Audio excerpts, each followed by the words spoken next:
For more on the latest developments from the Middle East, let's bring in Aaron Cohen, an Israeli special ops veteran who also founded the Cherries counterterrorism training program for law enforcement.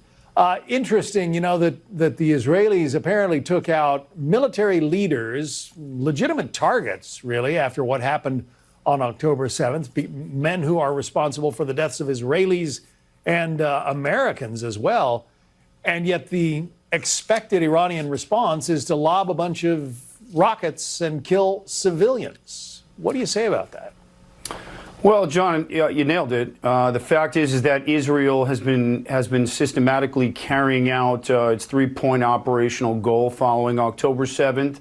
The first one was the dismantling of Hamas's militants' capabilities in Gaza. They've broken every record as far as the special operations campaign that Israel's been waging against Hamas. The second point was dismantling the tunnels, making them essentially inoperable, which Israel's been pulling apart very effectively. And then the third, which Israel was very clear about, John, masterminds of Hamas, their leadership, were going to get taken out. And we just took out Ismail Haniyeh.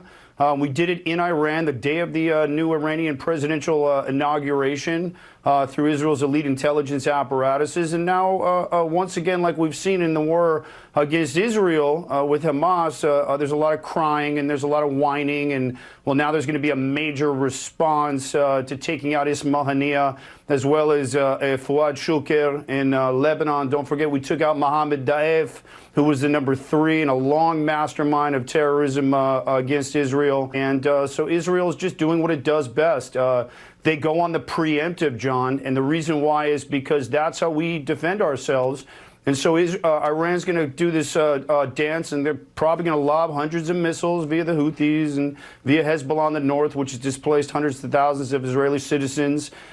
Except now the gloves are off, and I think Israel's really going to be eyeing Iran's nuclear program. And depending on the retaliatory strikes from that axis of terror via Iran, that'll dictate whether or not Israel decides to physically go after that reactor. If there's any glimpse of actionable intel that Iranian nuclear capability is actually alive and has the potential to fire a nuclear arm at Israel, Israel will attack. So that's how we survive. Are you saying this actually could be an opportunity for Israel? I think the Iranian nuclear program has always been the most interesting target of opportunity because of the destructive capability of a nuclear attack and what that means to the population of Israel. I don't know if we're quite there yet. I don't think that's going to be the conversation that we're going to be having tomorrow or the next day. But the targeting and the assassination of Ismail Haniyeh has been in the works for many, many, many months. And Israel, with us, it's not checkers, it's chess. And so anything we can do to get closer to taking out that nuclear capability is always going to be priority number one after obviously protecting its citizens. So you're going to see a barrage of missiles coming over from the Houthis.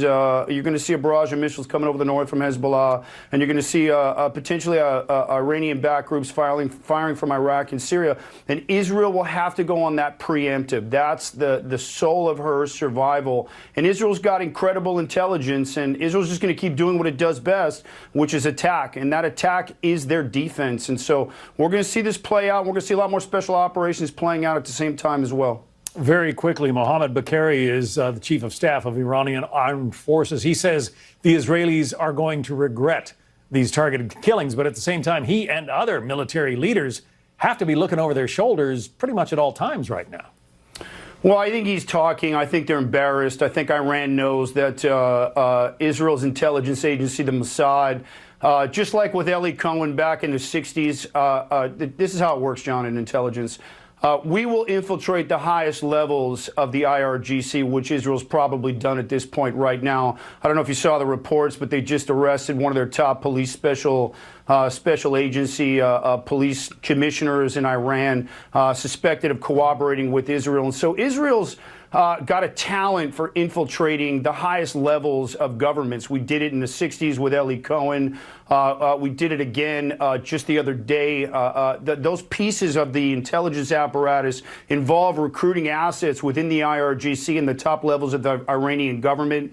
And those assets are developed through Mossad techniques and psychology. And so Iran's embarrassed right now. They're posturing, but the fact is, instead of threatening Israel, what they should be doing is cleaning house right now and not focusing on a counterstrike, because Israel means business right now. This is the survival of our state, and so Iran, just a lot of talk right now. You see some missiles, but at the end of the day, Israel will exact whatever price it needs to defend its country and to keep that tiny little country the size of Jersey on the map. It's showtime right now.